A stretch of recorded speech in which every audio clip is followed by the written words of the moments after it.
Okay, Maryam Jannah, what is your original name? My original name, I was born with is Shirley Steele. Shirley Steele. And where were you born? In I was born Australia? in Scranton, Pennsylvania, USA. Oh, Pennsylvania. It sounds like Australia. Okay, I'm going to try to turn this phone off. Okay, because otherwise someone will call us, interrupt us. Okay. Where you born again, for in case we cut this part? I was born in Scranton, Pennsylvania. Okay. And my birth name was Shirley Steele, S-T-E-E-L-E. Oh. My father was Scotch, and my mother a combination of English and American Indian. I don't know whether you still hide your birth year. Oh, I don't hide it. Okay, what year was it? My birthday in year and month was October 22nd, 1922. 1922. Oh my gosh, you are only about 3 years older than my father. Really? He was born in 1919. Yeah, and that's very interesting. And then what brought you to Tucson? Before Tucson, what did you do? If you a little bit tell us about just in general. I was a nurse. Okay. And during World War II, I went into the Army, the Air Force branch of the Army, became a flight nurse, and they sent us to Japan. We were to evacuate patients from Korea, South Korea, to Japan, and then, of course, back to the United States. I didn't anticipate it, but I met a guy over there. We married. Oh, you met an American there. He was Yes. soldier? He was a pilot. Okay. He was a pilot in the Air Force, and we married, and then, of course, came back to the United States, and that union lasted 10 years, very unhappy 10 years for both of us, and 4 children, and but I ended up in Southern California. And then, well, that means in 1940s, We you were married, divorced 45? in 1956. 1956. Since then you didn't marry? Yeah, I've been married twice since then, unfortunately. And then you kind of discarded them too? Well, the second proved to be an alcoholic. If Oh my I gosh. had had my eyes wide open, I would have recognized it, but I didn't. And so that lasted 6 terrible years, and which left us in quite severe penury. And I decided I'd never marry again till I had my children raised, maybe only then. So when they were raised, I did. I met another fellow who seemed very, very nice, and turned out that after we were married, I found out he too was an alcoholic. He wasn't drinking anymore. He was a dry drunk, they call them. It has some residues. But he had an alcoholic history and the alcoholic personality that goes along with it. They're very, very, very controlling. Okay. And since that then, lasted a year. And oh my gosh, that means since then you are not married. Since then, And last I week, am happily single.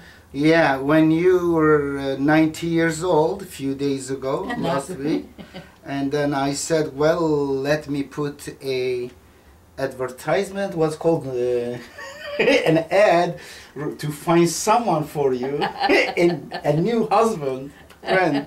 Perhaps you are not looking for anyone. I would run so fast in the other direction. I can assure you that it will not be a pilot, nor an alcoholic, or recovering alcoholic. You may have another chance. I am not interested. And that's great. I want to start with a few things before to kind of see what you know about our world and what about things what is this?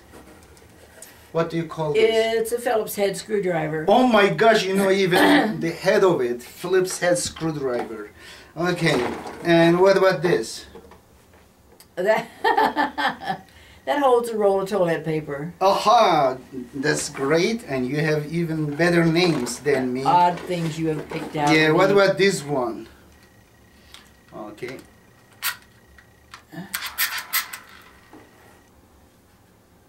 I think this is one of those little self-generating flashlights.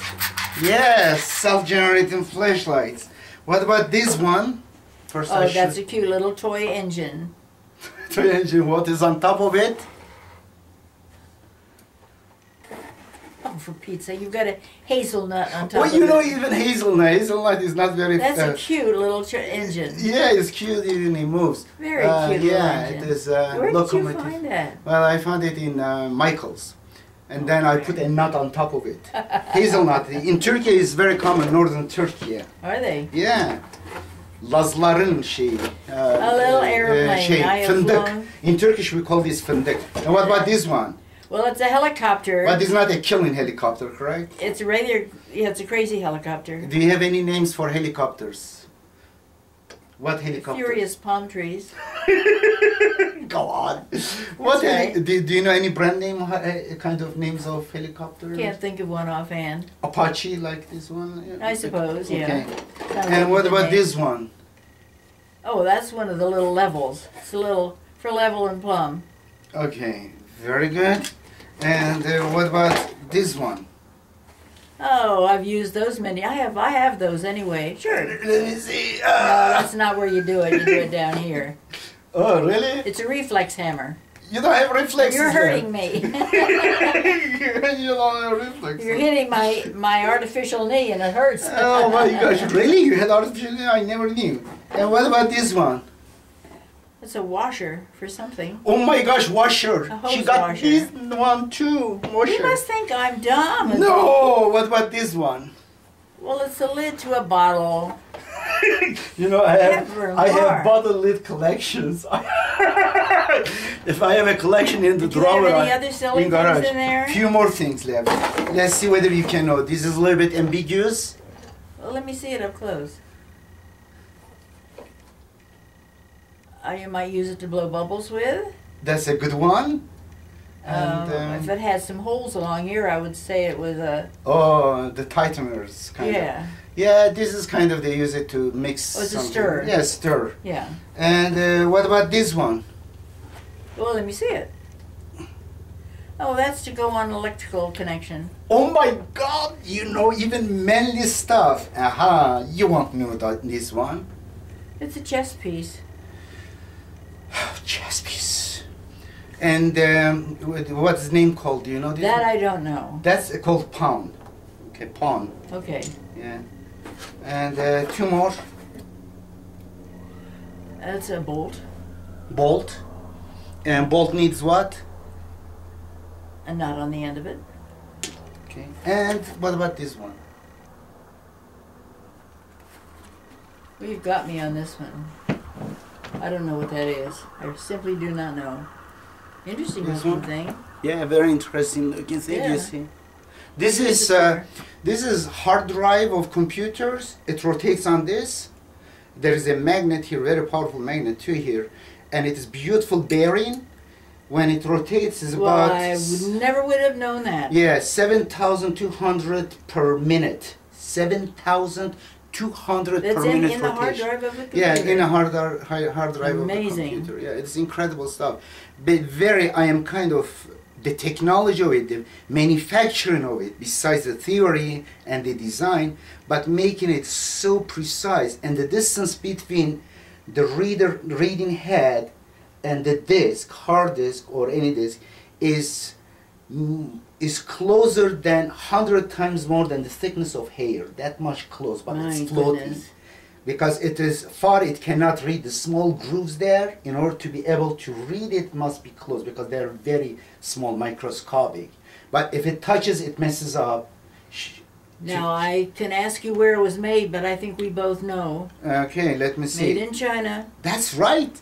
She knew this. China. Well, it seems like everything we look at is made in China. And Everything we use. no more. And two more things. These are pictures. One is this one. Let's see what she thinks about this one. And one is this one. And first, I show you this one. What is this? Arupad. To check her sense of humor. 10 days in Europe. Edip Yuksel. And what do you see? It doesn't look like a very good picture of you. Your face is not long like that. Well, Maybe I don't know what this is about. Okay, what about this one? What I am Oh, on? you're on a camel. On a camel. Beautiful Yeah. eyes. See the eyes. 90 years old. Eyes as good as mine. She doesn't need even eyeglasses. Well, anybody can see a camel with or without glasses. My wife would not see it. And what about this one? This is Well, you this showed one. that one already. No, this Not one I to didn't me. show you. Running like zebras, just like your book. And I counted the letters of. And they're Bismillah. always okay, according to my according beans. to my beans. Yeah. It is sometimes 20 and sometimes 21. Letters. You both are correct. I'm sure you both are correct. I'm sure it's not 19. Oh my goodness. Fantastic. Okay. And let's Now that you continue. have- And you put everything back in the box. You might miss something in the don't worry. in I am going to. in the pattern of the rush. Okay. Question. Okay. We are continuing the second part. We learned that her birth name was Shirley Steele with E in the end. Steele, double E. There are 3 E's in her last name. And she married 3 I times. have had so many names. And her name now, I know her as Maryam Jannah. How do you spell your first name? Maryam. I will tell you how I got that Okay, name. I would like to listen. My last and- name is spelled Jannah. Excellent. Maryam Jannah, I know her since 1990. We met in Masjid Tucson. And, No, darling, 1994. oh, really? We met in 1994. At I thought ICS. 1990. ICS. And we have been doing Quranic studies together in group, small group, and she's one of them. Therefore, I told her that we'll have an interview talk about certain things, about the past, about present, maybe about future. And yesterday I read statistics about American households. Average households has about 400 books, including magazines, not really much. Average household has average American kid has 139 toys.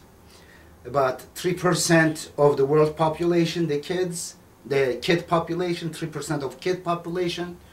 About 40% of the toys they have, toys of the world. And we have 40%, we manufacture 40% of weapons, basically. We spend 40% of the world military spending. Now, the question is, when you were a child, did you have so many toys? No, I didn't have very many toys at all. I was a child of the Depression years. Oh. My father had been a builder, quite a prominent builder in Scranton, Pennsylvania. So when the Depression hit, he was one of the first to lose his business and all the land that he had bought that he was going to build homes on. So we had very little money to spend, and certainly it didn't go on toys. In fact, I remember one summer, the summer that I started first grade, we lived in a 9x12 tent in some stranger's apple orchard. Mm-hmm. Excuse me. So there was no money for toys. I sort of made do with making up your own games and things. I see. Since I didn't have any brothers or sisters, I was on my own there too. The same with me. When I was kid in town, we were not in the city. We were in a very rural area in Turkey, Bitlis and Norshin. And I remember I didn't have plastic toy until age 6, 7, I remember. And my father went to Istanbul. Yeah, I was about 7 years old. And then from Istanbul, through someone who would come to the town, he once in a while would send some gifts. My first plastic toy, I remember that time, it was a little cat that had a tail. When you wound it, it would kind of move and roll. That was. And I do remember a toy. I do remember a doll. My mother had a wealthy cousin, and who traveled a lot, she and her husband. And she sent me a doll, a felt doll from Italy, okay. who I immediately named Gloria after a little neighbor girl of ours Playing with who was Gloria. Italian. Okay. And then That's the only toy I remember. Absolutely. Very, very good. Yeah, and then another toy was a little kind of box, and you push the bottom it inside in on circle. There were kind of scenes from certain movies. You would watch through the lens. I see how young you are. You had plastic toys when you were a kid. Yeah. That makes you young. Well, I didn't have early 7 days. Perhaps in Istanbul they would have. But I remember in those 7 years, we would cut the watermelon, the skin of the watermelon in circles, make wheels and the piece rectangular, and put them together with sticks, make car, truck, and then pull it with things, and many similar things.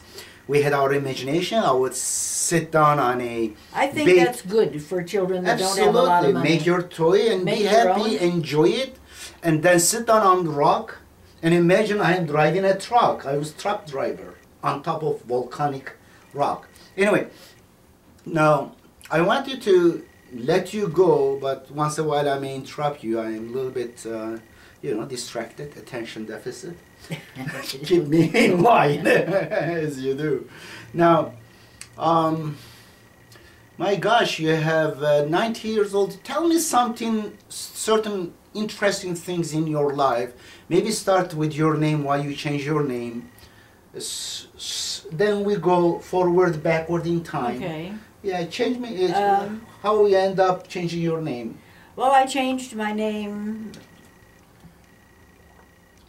because I became Muslim. Mm-hmm. And as you know now, at that time, I was told, there were many Saudis, many Pakistanis, many students at the university who were from other countries. And, you must change your name. If you're an Arabic name, as if Islam has anything to do with Arabic. So, nationalists. So, I didn't choose the name myself. I embraced Islam in 1963 when we lived in Southern California, the San Fernando Valley. And then... What led you? What led you to accept Islam? I've been not looking for, but hoping for some religion to come my way that I could believe in all my life, really. I can remember one time, I can't remember much from my childhood, but one incident really stood out in my memory, and that was, I must have been about 4, give or take a year or so, and I was sitting out on the grass with my father in our front lawn, and he was telling me, I remember it was a beautiful sunny day, the grass was green, there were bugs and birds and bees buzzing around, and it was just lovely, and he pointed up to the sky. God made the clouds, the sky, the sun, the moon, the bugs, the ants crawling, the birds that fly, and he made us. And I remember just thinking, go ahead. God must be so wonderful. Yes. God who made us, made everything. I would love to know that God. Well, my father was a very, very religious man. Really, I'd call him a fanatic. So through the years, then the Depression came. We moved to Delaware, Wilmington, Delaware, and that's where we lived in the tent one summer. And we went to church every Sunday and prayer meeting every Wednesday night to some church or other. He liked to go to different ones. And pretty soon I began to think a little bit about, I never hear the word God spoken. What's with that? I don't understand why I don't hear the word God. Because all I ever heard was Jesus. Really? And I thought that was really strange. So about the time I was 8, I was beginning to do a little thinking for myself. Very interesting. And, very early age. And we went to different churches, but the one my father liked most of all was the, what do they call it? It's Assembly of God now, but it used to be... Seventh-day Adventist? No. It began with P. Presbyterian? No. No. Anyway, they called, their nickname was Holy Rollers. Oh, I love it. Because they would, I remember seeing Pentecostal? Pentecostal, that's Pentecostal. Right. I remember sitting in the seat with my mother on this side and my father on that side, on the aisle going down beside my mother, and then another rows of seats on the other side of the aisle. And I remember a woman going on her knees up to the pulpit in the front of the church, Jesus save me, Jesus help me, tears running down her cheeks. And this was a horrible thing to me. I was just stricken, Yeah. literally. I wanted to get up and leave, but of course I couldn't do that with my father, the religious fanatic, sitting right beside me. And I didn't dare ask him why I didn't hear God talked about, why it was just Jesus, because he was a very severe, punitive man too. And I knew I would get whipped if I asked questions. You didn't ever ask questions of my father. So I just kept my mouth shut and endured the churches, but I figured someday, somewhere along the line, I will find God in one of these churches or whatever. And then when I left home to go away to school and ended up in nursing school, one of the girls one Christmas Eve wanted to go to church, as Catholics like to do, go to a long Christmas Mass. She couldn't find anybody to go with her, and I thought, well, I'll go. I don't have to work the next day. So we went. It was a 3-hour service, but at least it had some dignity. There were not people crawling up on their knees and shouting and sobbing and yelling. It was at least it had some dignity. So I thought, well, that's nice. I like that. At least They're not rolling on the floor. they're not rolling on the floor. They didn't say much about Jesus or God, one or the other. They just swung the incense and, didn't have much to say. So that left me sort of puzzled, but I let it go at that. I didn't ever go back again until I went into the Air Force and eventually got engaged to a fellow there who happened to be Catholic and said, "You've got to marry me, you've got to be Catholic." So I took all the classes, the catechism classes, and I became a Catholic. But most of it didn't go down very well because I just couldn't believe in it. You couldn't digest all these could not dogmas, digest it because contradictions, it got into silly the stories. Jesus thing again, Yeah. so it didn't wash with me. But I just let it go at that. And when I was married there in Japan to my first husband, we were married in the Catholic Church. Why did you have problem with Jesus or making Jesus both human at the same time and God at the same I time? had a problem with Jesus generally. Okay. It just didn't sit well at It all. seems kind of exaggerated. Yeah, and Yeah. I didn't see a place for him. I Okay. didn't, if Jesus was everything, where was the God who had made everything? Absolutely. Didn't Good. make a bit of sense to me. So I let it go at that and just went on with my life. And then in 1963, I was working at Kaiser Hospital in Southern California. Who was president at that time? Do you remember? American president? 1960? Kennedy. Oh, really? You're right. Kennedy. Yeah. And there was a social worker who came out from the downtown Kaiser on referral from time to time. And we were all puzzled by the man because the doctors deferred to him so much. They just, really seemed to look up to him. A lot of respect, and that was not usual with a doctor and a social worker. So he came out to see a patient on referral from one of the doctors. And again, we just noticed the interaction between the patient and the social worker too. And he was a black fellow. I got very curious about him. On the third or fourth visit he came out, he had seen, I guess, several patients that evening because he stayed over and went to the cafeteria. I made sure that I went to the cafeteria at the same time. I wanted to find out something about this person. So I may I join you? And I sat down at the table and we got acquainted and we got to talking, and he was not reluctant at all to talk about himself. Yes. And we eventually got around to religion and told me he was a Muslim, one of the black Muslims of Elijah Muhammad. And Are you serious? yes, I'm very serious. You end up introduced to Elijah Muhammad's Tainata Muhammad was that time? Elijah Muhammad was the leader at that time. Tainata Muhammad. I don't know who you're talking about. Okay. And so he told me about Islam. I met her because Tainata Muhammad came to one of the conferences and we maybe had. one of His wife, maybe, yeah. or a daughter, granddaughter, maybe. Okay, yeah. At any rate, I found it very interesting, and it just began to settle over me, just like Cinderella's slipper. It fit. It just fit because he talked about God. Yeah. He talked about God and didn't talk about anything but God. Interesting. And that was just what I had been looking for. Not looking for, but hoping for. So there it was. That was it. Wow. And he didn't say a thing to me about, now you've got to change your name. But he did give me a couple of the copies of the Muhammad Speaks newspaper, which came to me every week.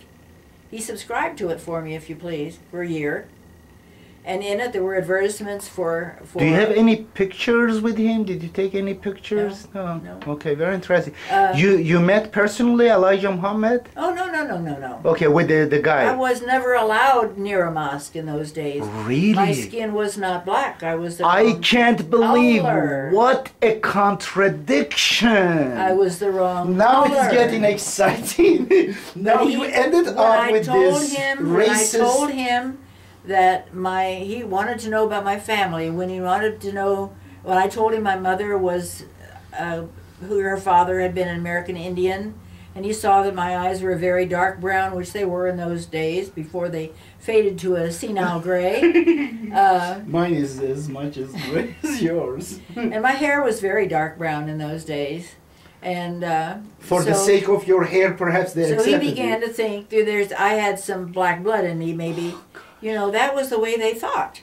That was my the way they God. thought. That was when he started giving me the Muhammad Speaks newspaper. Well, it was very interesting. And they were supposed to read in the Quran? Oh, absolutely. Verse 49, So in there, chapter 49, verse 13, or many other verses? I know. Despite that? Yeah, Well, supposedly I don't know how much of the Quran they read and really read and Yeah, understood. yeah. But that's And good. I don't know what translation they read. It became a stage for you to go forward. Yeah, well, anyway, like I say, I couldn't go to the mosques at all. And eventually he stopped coming. I think he was injured or something. But he stopped coming to Kaiser. And, there were advertisements in the Muhammad Speaks newspapers for Islamic clothing and, Qurans and such. So I did send for a Muhammad Ali translation of the Quran. And it came, and I read the introduction, and one there footnote, it said that you could work your way out of hell.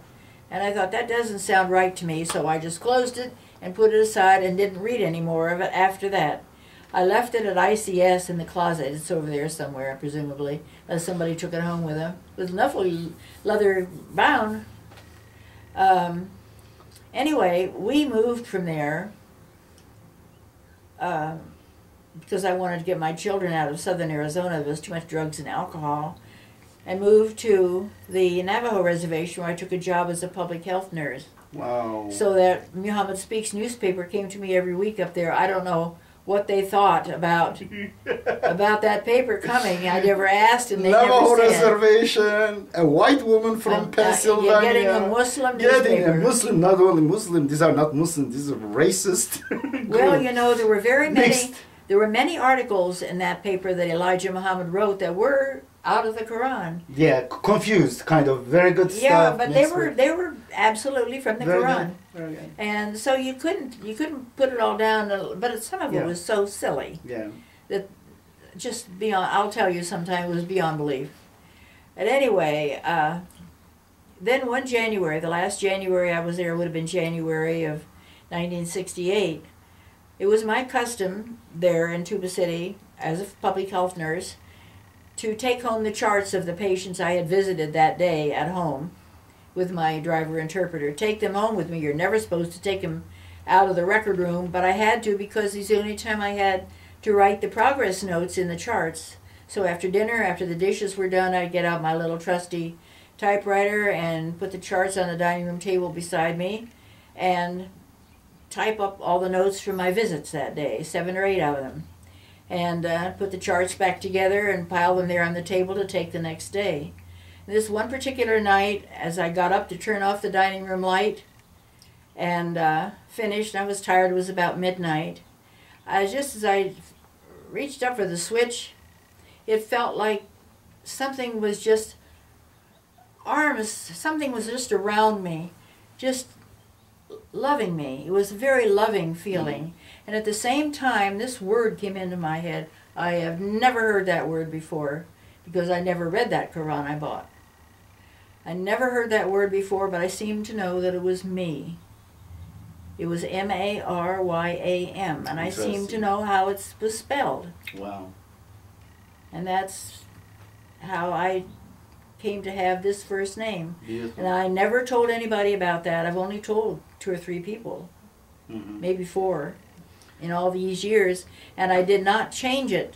I did not take this name until 1975. I changed it legally, December 18th, Wow. 1975. Oh, you remember the date too. And I chose the last name because Jannah, as I understood it, was the Arabic word for heaven, Yeah. or paradise, and that heaven was what Islam has been for me. Okay. Beautiful.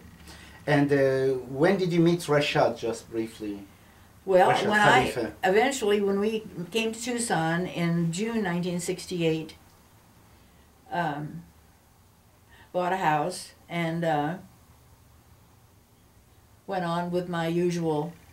I'm still getting Muhammad Speaks, but I think about that time I stopped my own subscription to it, and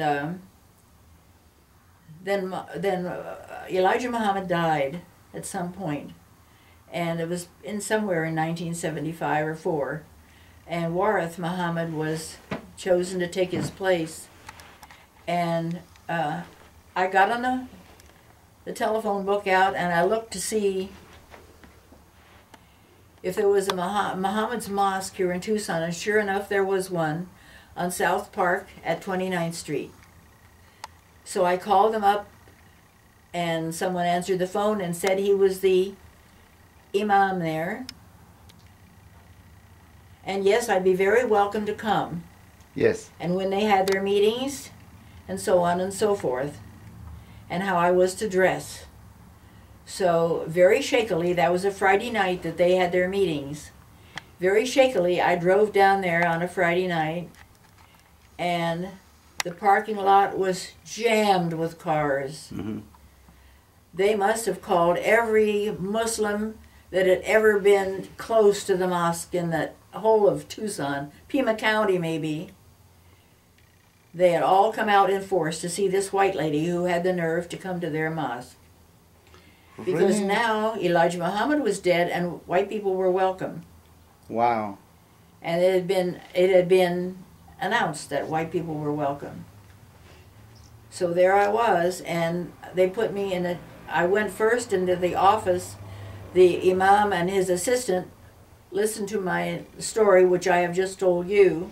Oh, after him, Wallace Muhammad came. Warith. Waris Muhammad. Warith. Yeah, he's the one who changed a little bit, opened up to white people. Warith. Okay. Oh, Warith. Warith Yeah, Muhammad. Warith means inheritor. Okay. Yeah.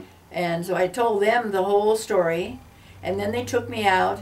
By this time, all the people had come in. The place was jammed. They put me in a seat right smack up front, just as far front as I could go, and gave me a form to sign, which was a shahada, a written shahada. But of course it had the nonsense Muhammad on there too.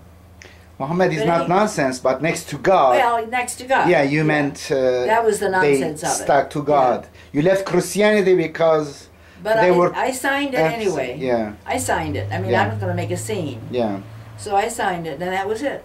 yeah. And then I went there for the next 2 or 3 years until Lori and her sister came 2 or 3 times to there as well, and they told me there was a mosque opening on Euclid and 6th Street. Yep. And why don't you come? So I did. And that was the end of, the other mosque was dying out anyway, because the people felt if they were going to have a white woman come there, they didn't want to go there anymore. I can't believe that. Believe it. Believe it. Wow, this is I incredible. killed that. That means white racism also created black racism That's right. as just That's right. as racist as they it's were. as sick as it can get. I can't believe that. It's as sick as it can Okay. get. For the next section, before that, I want to a little bit look at some places here, some of these. What is this beautiful artwork here? Whose is it? Afsane did that. Oh, you remember Efsanes. Efsane did Wow. She's now in I love that cat. Very beautiful done. And you have something else here. Oh, that I made. No way. Yeah. Are you serious? It was a little advertisement in a magazine. I love In a that. medical journal. Yeah, you put them Of a together. peacock with tennis shoes on, and it was so silly. Yeah. I thought I've got to do that. I love that. This is, and it is look like three-dimensional stuff. Well, it is. Yeah, it's a real feathers there. Oh my gosh, this is so beautiful. And what is it? Little whimsy. What's called embroidery? Embroidery? No. It's a peacock. Peacock, yeah. Fantastic. And then, let me see what else you have. Do you have any funny stuff, good stuff? Oh, I am a very Funny stuff? I don't amateurish. think so. I bought those. I had those bookshelves made in Peshawar when I was there. I want to see. Oh, really? Yeah. Oh, this bookshelf from Peshawar? Yeah. I can't believe you see it. how they inserted brass wire into the edge of the shelves, every shelf and down at the bottom. Wow, I Just really. amazing work. You And this brought- table here too. This one? Yeah, it's good brass work all over the top of it.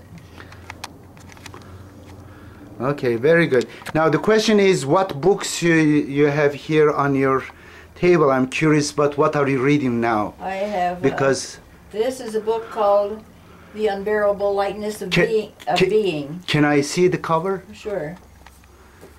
It's not a book I would recommend to anybody. Oh, really? It's kind of a silly book. Okay. What else you have on your thing? I have here John Milton's Paradise Lost, Okay. which I want to reread. And this is a book on the Maya, Oh, which I'll get to fantastic. eventually. And what is there under the phone?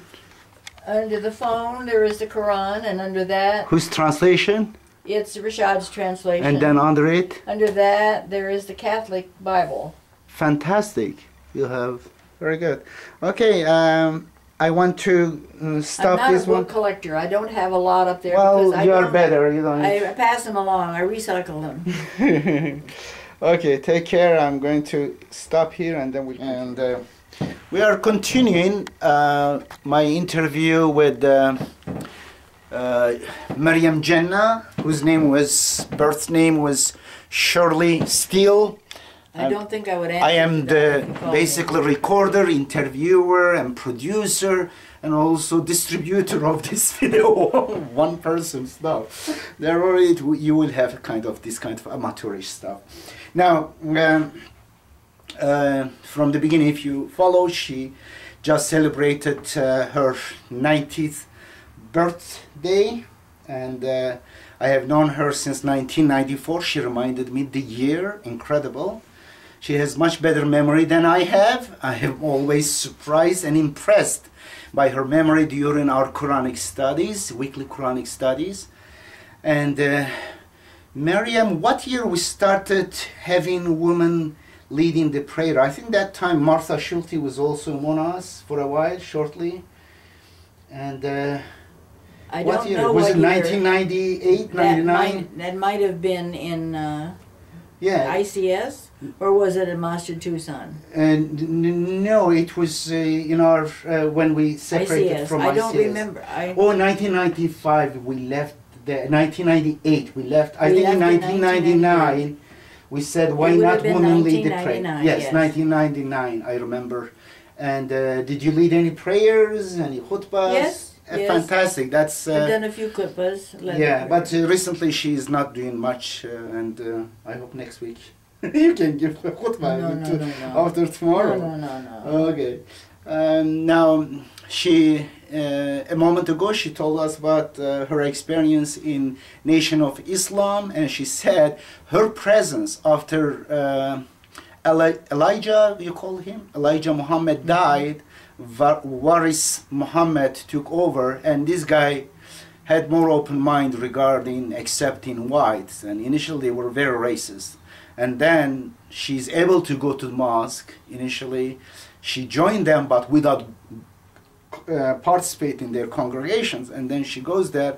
She says still there were some fanatic, racist, black so-called Muslims there, and then they left the mosque, and they basically lost the congregation because of her. Totally lost the congregation. The place closed down.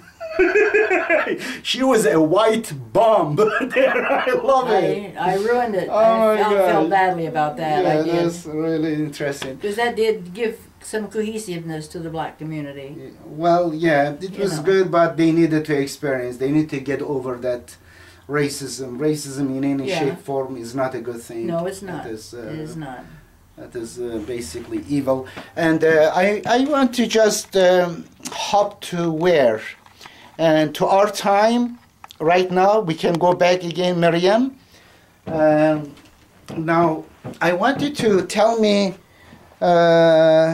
what do you think the major... first of all, which president... did you watch their debate last night? Not last night. Oh, the first debate did you The watch? first debate I watched, it made me very sad and very upset. Yeah, Almost sick. why?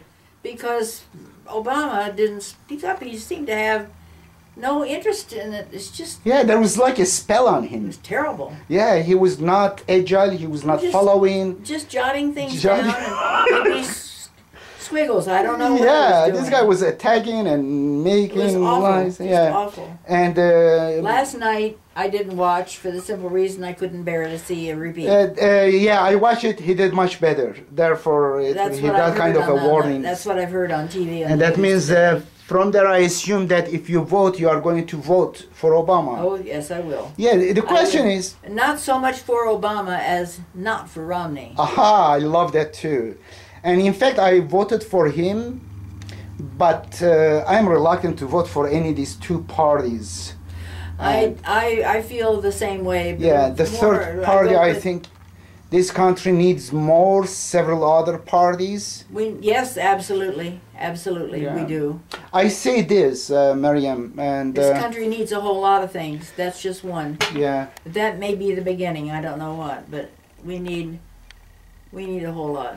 yeah. Well, I didn't know, Maryam, so many years we meet each other that would be voting for Democrats, though we talk. I think that few things in Islam, in the Quran, that is clear that a society must care about the poor, about the widows, about orphans, about the homeless. If a society do not care as a whole about these people, that society is an immoral society. But according to the the Quran. society has to do more than care. It has to act on that. Act on it. Absolutely. And as roads, we cannot do independently, just make the road in front of our house. It will not create a very useful road. Some will be bumpy, some places it will not have at all. And as kind of for defense, we have common military, correct? Well, it's not defense, we call it defense, it is aggression right now, Yeah, what we are doing, it certainly unfortunately. But if really a country, a righteous country will have a military to defend themselves against aggressor, not go bomb other small countries around the world.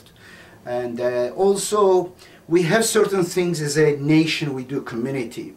And therefore, I do think taking care of the poor should not be personal. You can do individually, but as a society, we should be able to create a national insurance as a whole, as a nation, Absolutely. for basic necessities of life. I cannot understand how a person say we are a great nation while we have so much in our kitchen and stuff, and there are people who are hungry, suffering. In this very country, I know from my own neighbor that lady, both of them single, in their 30s. If Both we of- ever, They were hungry. They didn't have meal to eat, and we are feeding them. And sometimes we buy grocery. I take them groceries and stuff. Sometimes we share our food. And this is United States. And one of them is working. In fact, 2 jobs cannot kind of pay rent Yes, and other yes. stuff. Hardly make. And he has some also health problems, unfortunately. Is not taken care of. Could be taken care of easily if he has some health insurance. And the woman is on disability. She has some diseases too, and this is incredible. Now,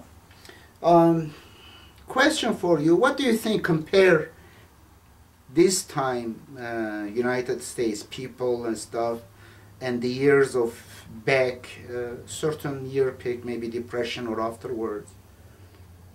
Or let me tell you something. I had certain deprivation from certain blessings, like in prison, in Turkish prison for 5 years, from certain blessings. Therefore, if I have a place without guards, without police, without soldiers, I am very grateful for the freedom I have in this country, for example, because I was there as a political prisoner. Therefore, certain things when you are deprived since childhood, you appreciate those things when you even grow up. And when I was kid also, we didn't have much income. My father was very dignified scholar, well known, respected, but he would never accept money. Proud. He was very kind of, he would teach and stuff, get little money from that. He was proud. Very, yeah, honorable man. In fact, I remember once we were basically barely making end meets. We had about 7 kids and stuff, very little meager income. Every penny would count. I believe my mother was the one, poor mother, illiterate, she was the one who was budgeting supposedly. And at that time, in that need, from Saudi Arabia, some people from Rabitatul Alam al-Islami, yes. Rabita they call. And it is basically the evildoers really in Saudi Arabia. They are very evil. They, after the Iranian Revolution, they went around the world, Muslim world, so-called Muslim world. They started purchasing basically scholars, religious scholars from Sunni things in order to kind of create a front against Iran. Because there were sympathy and a lot of admiration towards the Iranian Revolution among very religious segment of population in Turkey and many other countries. And Saudi Arabia, together with the United States, basically, they found that this is dangerous for them. Iran would take over and cause the animosity, hostility between Shiite and Sunnis will get eliminated, and that's not they could play. Therefore, in order to create that gap, to separate them, to kind of promote hostility against Shia and, of course, against Iran, they started purchasing. And my father was one of the top scholars. I remember still, I was in the room, usually guests comes, very prominent guests. I would serve them coffee and stuff and sit and listen to them. And they offered my father big money, in fact, is just a gift of the king of Saudi Arabia. That time I think Faisal was the king. What I'm talking, this was about 1970s. 1980s. And after 79, basically 1980 I believe, the year. And then my father did not accept. That time we were really in need. Good for your father. My father was the one who, I remember few other scholars, they were purchased and they became mouthpiece of Saudi Arabia, and one of them I know well, his kid became very rich because of some trade deal with Saudi Arabia. He's now a millionaire in dollars. Anyway, but that what I now appreciate when I was a kid, when I was going to school, I remember I had very little money to buy food, to buy snacks. I would be hungry sometimes. And therefore, I don't waste food. For example, if my kids leave some rice in the bottom, so I say, eat all the molecules. Do you know how many molecules are there? Each grain of rice is like the other. Don't put more than you can eat. That's right. And therefore, I'm kind of a little bit more caring about the waste of the food or water and all kinds of things. I've had that same experience in my childhood, really? Which left me feeling very much the same way. Beautiful. You know, putting food on the table during the Depression was just awful. There just was so little money, and my mother made it stretch as far as she could, but there was just no work for my father. I remember that when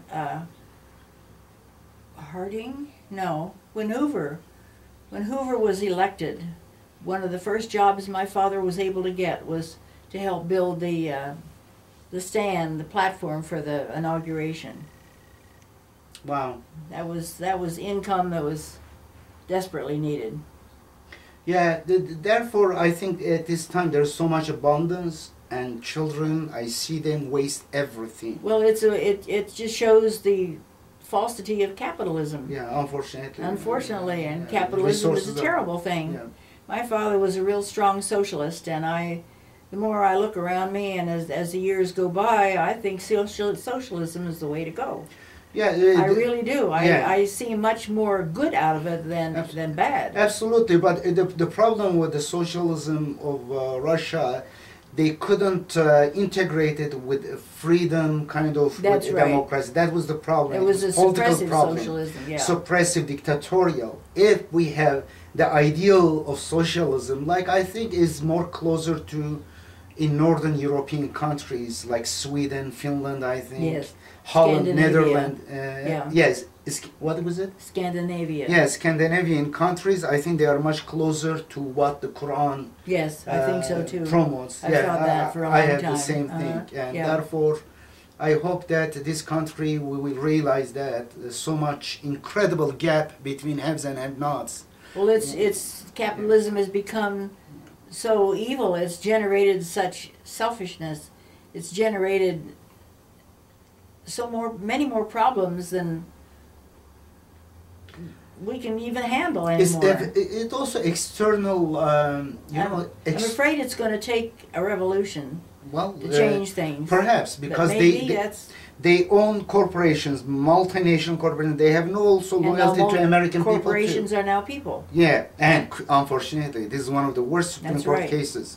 And then they own the media, because media is fed by the corporations, owned by the corporations. Basically, the gatekeeper of the information That's right. and news That's spinning. right. Absolutely. And two parties serving them masters. Both parties, unfortunately, served Wall Street. That's right. Democrats may give some lip service, but you see Wall Street guys who cause this recession stuff, they were the one became advisor.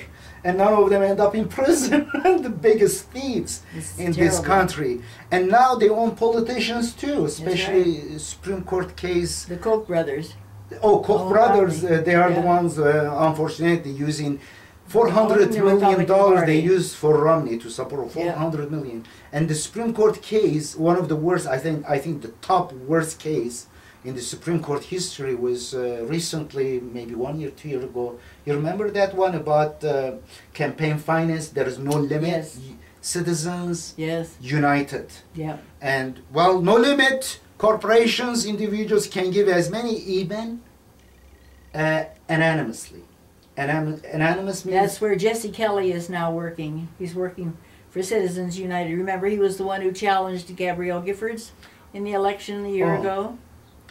Oh, Jesse Kelly. oh, really? Mhm. Very good. He's But now working for Citizens United. I know, but this case, which is Citizens United versus what, they lost. Citizens United Good. lost. I'm so happy to hear that. Oh, no, maybe not. Maybe I'm taking, I don't know. I thought Citizens United were against.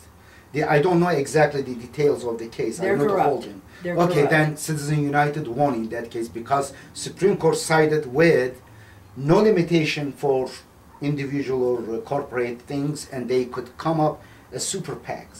Okay, Yeah. now I see. So that means Yeah. Citizens United is not good. Not good. Yeah, I don't know the parties, the name of the parties, but I know the issue, I know the whole thing. Okay, and it seems kind of, I cannot believe 90 years old, but she is an activist. As occupying movement, you should discover I this wish I could lady. be more physically an Ah, activist. inshallah, you are impressive. My kids have always teased me I was born too soon. Tell me about recently, you gave us something, what was it, microwave holder? What the do you do? microwave? Yeah, you did microwave holder, how many over A there? friend gave me a set. Yeah. She said, "You have a piece of scrap material?" And I said, "Yes." She said, "Give it to me, and I will make you a little microwave pot holder set." So I did. And when she brought it, I thought, that is the handiest, most useful thing I could do. So I dragged out every bit of scrap material I had. I think I made something like 80 sets. My 80 gosh, you pairs. could make sushi at this age. Well, It's I've been, incredibly I've productive. been giving it. I wish we could sell it somewhere, become a capitalist. Apame has a bag full of them. She took to work. Oh, okay. So she's selling them. Okay. Inshallah. Inshallah. I took the other bag I had to hospice and gave them. I also made it for, of course, all my family. Oh, and you all go my to friends. hospice to help volunteer there? Yeah, I volunteer there. Difficult place to Tuesdays and volunteer. Thursdays. Really? I don't work with the patients anymore. Okay. By Tuesday, choice. Thursday. Okay. I work in the office now. Okay, fantastic. Wow. Okay, this will not be our last thing. We'll keep interviewing. I will open a kind of, in my channel, a section for you. Okay. And we also, after watching these sections, under it, please put any questions you have for Maryam, and we'll collect those questions next time. Who are you going to share this I will with? share with the world. You have nothing to hide. There is something, you didn't give any I have government nothing to secrets. hide. Come on, you didn't give any At my government age, secrets. who cares? No, yeah, that's good. But maybe there is out there a 92 years old, very kind of great mind. I'm not cooking and washing and cleaning for anybody anymore. Who said that? He will cook and wash for you. We're not looking for someone who will have you as a servant. You will be the queen. That person will serve you. Inshallah, or there, I don't know whether there is. It's very difficult after this age to handle Maryam Jannah. She is very good in fighting. Okay. Do you have any last thing to tell us? No, I don't have anything to contribute, I guess. You contribute a lot, and I love it. And okay, hopefully next time I will come up with some questions. Okay. I didn't prepare for this, and Well, you seem very prepared. really, do you think so? Yeah. Well, I prepared the box, Positively, positively. but now the fan. We got the picture of the fan. Now the issue is, I got this box, the things in it, within last minute while I'm way to the car. Therefore, is it preparation? No, it's not preparation. Within a minute, I picked up those things. Okay, and nice talking to you, Maryam. And you too, Edip. Salam alaikum. Walaikum salam. Again? Yeah, I want to see. The mountain has just turned purple. What is the name of this mountain over there? Do they have name? Catalinas. Catalina Mountains?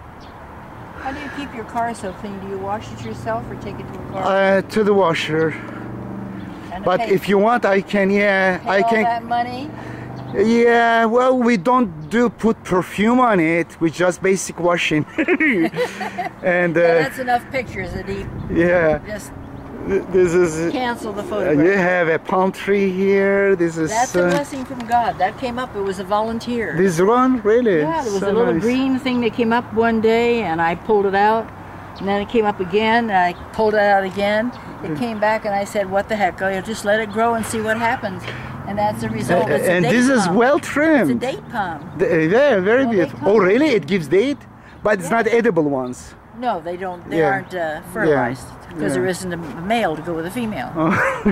Oh, really? And they prune them. They trim. They them have back male every and June. female, Yes, like of others. course. You know Yes. these things. Oh, Edip.